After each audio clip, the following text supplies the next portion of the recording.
Greetings, groovy people! Blue Dragon welcomes you to this week's Wednesday video of Snowflakes and Gaters. It's a weird name. Sometimes I'm just grasping at straws, you all. Today I'm going to talk about how I make PNGs. Guess what? It's not that hard. And I talk a little bit about the Comic Fury Zine Issue 2, which comes out today. Link for that is down in the description. I certainly do plan to do a little sneak peek tour of the zine either this Friday or next Wednesday. Could be like a little Christmas gift for y'all. So start building up the hype, share the link. I'll go into more details at the end of the video on that. But before we get into this video is for adults who like art and create art, and I also don't support whatever ads may or may not be on these videos. You may find free ad blockers like uBlock online on the interwebs. Do your research first before you download anything. And this video is made possible by my patrons and viewers like you. Okay, on to PNGs. What the hell does PNG even stand for? I actually had to look it up. I just use these initials and acronyms and I don't even think about it. But according to the freedictionary.com, there are other places that I looked as well, but that's the one I'm going to advertise. I'm not getting paid to advertise them. But it means portable network graphic. What it means to me, and probably to you too, is that you can create crisp graphics that are semi-transparent or have complete transparent parts to them, such as the backgrounds or what is around them. So this suits my purpose perfectly for making clip art for the free Comic Fury zine that myself and the other CFZ team members have been working on. I will put a link to the Comic Fury Zine playlist down in the description, as well as if this video is on YouTube, I'm going to have the iCard up in the upper right hand corner. I personally use Adobe Photoshop CS5, but I am aware that there are other programs out there that you can use to create PNGs, programs such as GIMP, which to my understanding is free of charge. So to make these snowflakes, the first thing that I do I ink the line art because I am a stooge and I can't do digital art yet. I am trying to, word of Wednesday, acclimate to the feel of the stylus and working on a pad and trying to keep my eye on the screen instead of the pad because I don't have the visual pad that you can see what you're doing. I gotta look at the screen. I'm trying to acclimate to that.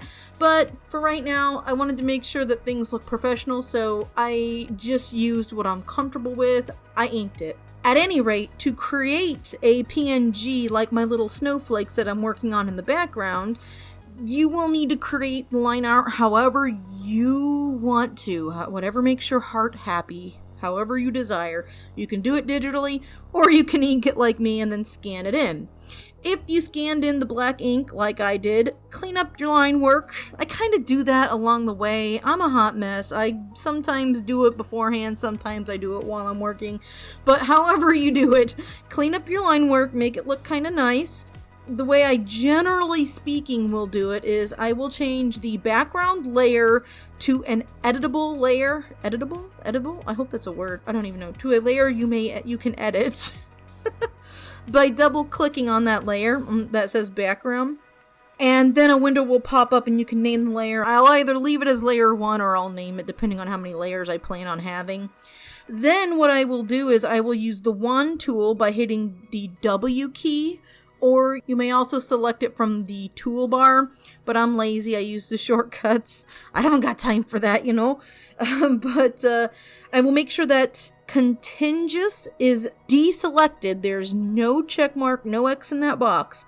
And then I will select all of the background color, which is generally speaking white. Then, since I've made that background a layer you can edit, I will just hit delete to delete all of the white, all of the background, and make it transparent, essentially. Then I will use the shortcut keys Command, Shift, and I, or if you're using a PC, it will be Control, Shift, and I. You're holding all those down together.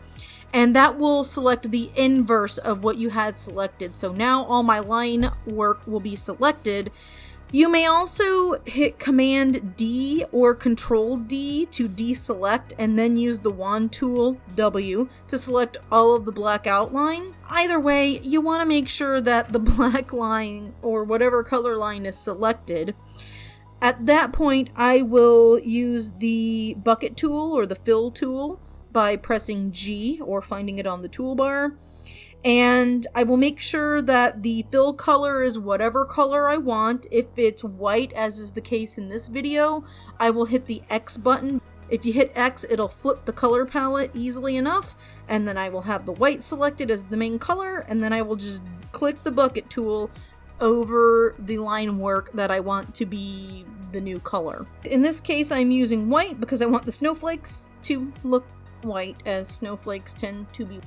If you're using the fill tool, make sure that, again, that contiguous box is not selected. Otherwise, you're going to have to go through, and anything that's not touching the other parts of the line, you'll have to click it each time. And I'm lazy. Sometimes I need it to be just an individual line, but in this case, I wanted all of the lines for the snowflake to be white, so I made sure that that box was not ticked.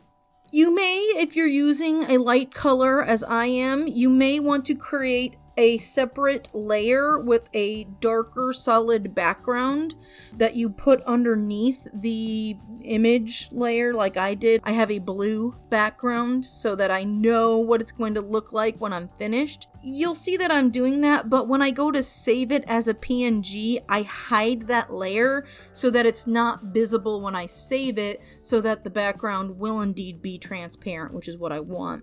Because I want these snowflakes to, well, look like snowflakes, I created yet another layer that I'm actually going to have on top, and then I make it semi-transparent, semi-translucent, same thing. I'm gonna use white again because that's a thinner part of the snowflake. So with this new layer, I set the opacity to be semi-transparent, so it's not opaque, it's gonna be more transparent. I think I put it on like 37% or 34%, but I picked whatever transparency I wanted by lowering the opacity, so that whatever I set this snowflake PNG on in the InDesign document, you're going to see a little bit of whatever is underneath that snowflake. So in this case, it's the blue background, but if I sat it on top of the alligator later on, you would see a little bit of the green coming through in that section because it's slightly transparent. I hope all of that makes sense. I also hope I don't come off as being a bit condescending here. I am well aware that most of you viewing this probably don't need to have opacity and translucency and all that stuff broken down, but you know, I remember how confusing it was, yet exciting, when I was learning how to use all these layers and varying the opacity and shit like that. So, I'm just gonna break it down as nonsensical as I can, regardless of whether it needs to be that descriptive, because that's how I roll, that's how I do things, okay? When you've arrived at your finished image, what you're going to want to do to retain that transparency is to just go up to File, Save As, and from the drop-down menu of the file type options, you know, like between JPEG or PNG or whatever, PSD for Photoshop, you're going to choose, obviously, PNG. Once you do that, once you hit OK or Save, you're going to get a pop-up box asking if you want to interlace it or not, or if you're in the newer Photoshop, I think they ask what size you want. I don't interlace that. I don't select that option. I'm gonna be pretty candid with y'all. I don't even know what the hell that option means. So if you do, let us all know down in the comments. Educate me. I am not a blank slate, but rather a tattooed bathroom stall wall. And you know what? There's always room for one more fucking comment. You ever notice that there is always room for one more comment? Or if you have like a Posca pen, you could like write over. Anyway, don't graffiti, you guys. Don't do that. Anyhow, the rest of the video, I'm just going to do a regular, you know, kind of standard speed paint. Y'all, if you watch these videos, you've seen me paint or color things before. This is our little version of the Comic Fury alligator. They are featured twice in the zine. So be sure to check it out and see where this little guy pops up. I have a link to both issue 1 and issue 2 of the Comic Fury Zine down in the description. And remember, the next video is going to be a special sneak peek tour of the zine. You can check it out beforehand, though. I am so incredibly stoked to be sharing this with you all. The team put a lot of work into it to make this process as smooth as possible, a lot less rocky as last time. I made some mistakes last time in organizing things. But not only that, the comic artist really came through with some fucking top-notch skill. Everyone's comic is so freaking cool. I absolutely adore them all, and I really think you're gonna like them. They really look good. What's more, each comic artist has their own comic hosted on Comic Fury, and they share their stories, art, and vision with others, like you and me, and they do it all for free. Yet, at the same time, you can see how much work and dedication they put into their comics and their submissions. So, again, the link is down in the description.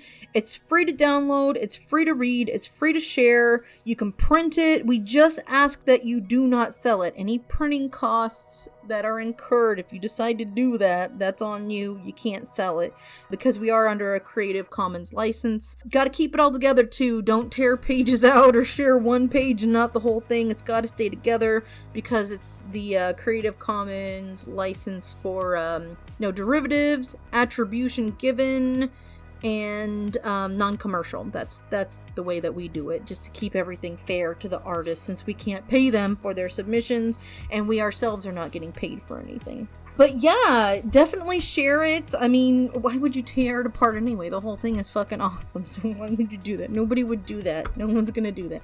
Definitely check it out.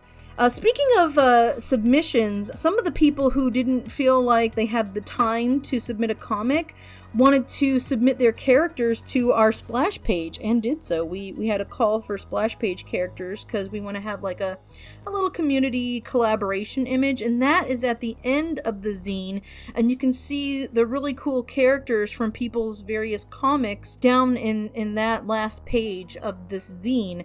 We also have everybody's comics and profiles linked in the PDF version, so you can click on the comic, you see a character you're interested in, you see a comic you're interested in, click on it, and it will open up into a new window and allow you to check out the art and check out the comic. So I highly recommend doing that because we made it interactive so that you could check out the artists and their comics. That's it for this video. Blue Dragon signing out now. Peace and love, fare you well, and keep on trucking.